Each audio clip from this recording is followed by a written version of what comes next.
दोस्तों, सबसे पहले तो मैं आप तमाम व्यूअर्स का तहे दिल से शुक्रिया अदा करना चाहता हूं कि आपने मेरे शाहिद जमील से कहानी सुने को बहुत पसंद किया। कमेंट्स भी बहुत आए और शाबाशी भी बहुत मिली, काफ़ी उत्साहवर्धन हुआ। मैं आपसे वादा करता हूं कि मैं अपनी ही कहानी नहीं सुनाऊंगा और सिर्फ बड़े बड़े लोगों की कहानियां नहीं सुनाऊंगा, बल्कि ऐसे लोगों की भी कहानियां सुनाऊंगा जिनमें आपको संभावना नज़र आएगी कि आने वाले कल में ये भी बड़े कथाकार, लघु कथाकार बन सकते हैं, बनेंगे। आपने इस सीरीज़ के तहत मेरी कहानी का एक अंश मुर्गी के चूजे सुना।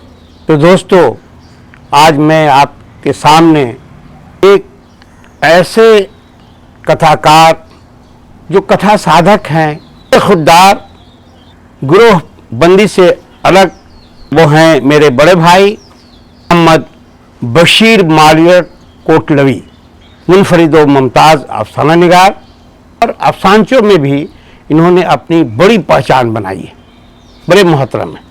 अब शुरू करता हूँ लघु कथा सरमाया।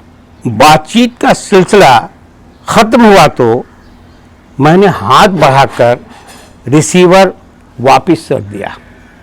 उफ, ये जानलेवा गर्मी, बिजली का कट भी कुछ ज़्यादा ही लंबा हो गया। पसीने से शराबोर, अखबार से दस्ती पंखे का काम लेते हुए मैं सोचने लगा कि फासले इंसान को किस कदर मजबूर कर देते हैं।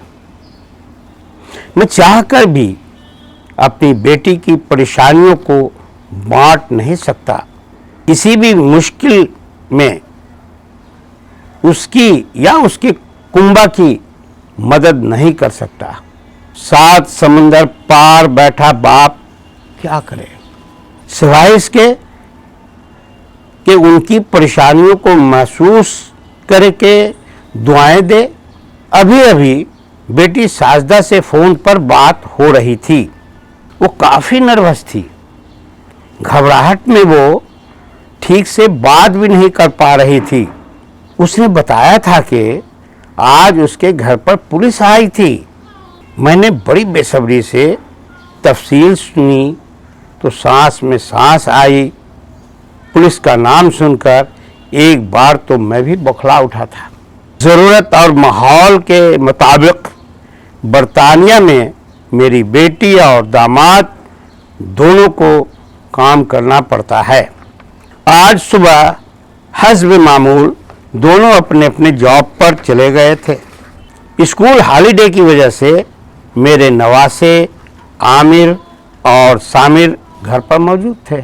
सामिर छोटा है मगर है बड़ा का ज़हीन और शरीर भी है। आमिर 12 साल का है मगर थोड़ा बुद्धू भी है। पढ़ाई लिखाई में कम और खाने पीने में ज़्यादा दिलचस्पी रखता है। सामिर ने बैठे बैठे फ़ोन पर शरारतें शुरू कर दी। 2-4 नंबरों पर हाय हेलो के बाद उसने अनजाने में 999 नंबर मिलाकर उटपटांग बातें की और लाइन काट दी। थोड़ी ही देर बाद सायरन का शोर हुआ और पुलिस की गाड़ी घर के सामने आकर रुक गई। पुलिस ऑफिसर को अंदर आते देखकर दोनों बच्चे सहम गए। ऑफिसर ने घर का मुआयना करने के बाद बड़े प्यार से बच्चों से पूछताछ की और उनके वालिदैन के फ़ोन नंबर लेकर उनको फ़ोन करके घर पहुंचने की हिदायत की।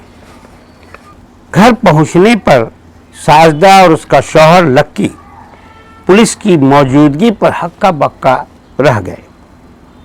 दरअसल बरतानिया में बच्चों को घर में तन्हा छोड़कर जॉब पर जाना गैर कानूनी है।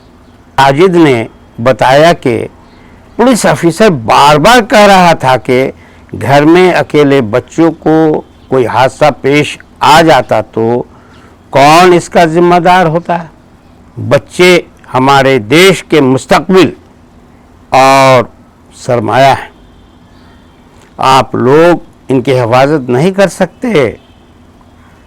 इन बच्चों की देखभाल की जिम्मेदारी अब सरकार अपने सर लेगी, इसलिए हम बच्चों को अपने साथ लेकर जा रहे हैं। साजदा रोने लगी। वो दोनों बेटों के बगैर जिंदगी का तस्वुर भी नहीं कर सकती थी और बच्चे भी किसी तरह घर से अलग होना नहीं चाह रहे थे। काफ़ी मिन्नत समाजत के बाद ऑफिसर को रजामंद कर लिया गया, लेकिन वो जाते जाते तक वार्निंग देकर साजदा को मशवरा भी देता गया, मैडम आप जॉब छोड़ दें और बच्चों की देखभाल करें। बच्चे देश का सरमाया है, हमारा मुस्तकबिल है, हमें इनकी हिफाजत करनी चाहिए। मैं दिल ही दिल में अपनी बेटी की परेशानी का कर्ब महसूस करते हुए बच्चों के तई उस मुल्क के नेक जज्बे की तारीफ किए बगैर नहीं रह सका। अखबार से हवा करते हुए आगे बढ़कर मैंने अकबी खिड़की खोली। हवा का एक झोंका मेरे गले से आ लगा, जिसने मुझे राहत बख्शी। आज खुद मेरी नजर सामने गई। चिलचिलाती धूप में सड़क के उस पार चंद अधनंगे बच्चे कचरे के ढेर को कुरेद कर बड़े थैले में कार आमद चीजें जमा किए जा रहे थे। उन्हीं में से एक छोटा बच्चा अचानक एक कैरी बैग उठाकर खुशी से उछल पड़ा। वो इस बैग से कोई खाने की चीज निकालकर जल्दी जल्दी खाने लगा। अभी इसने 2 लुकमे ही खाए थे कि बाकी बच्चे उस पर टूट पड़े। फिर वो आपस में उलझने लगे। अपने देश का मुस्तकबिल और सरमाया देखकर मेरी आंखें शर्म से खुद ब खुद झुक गईं।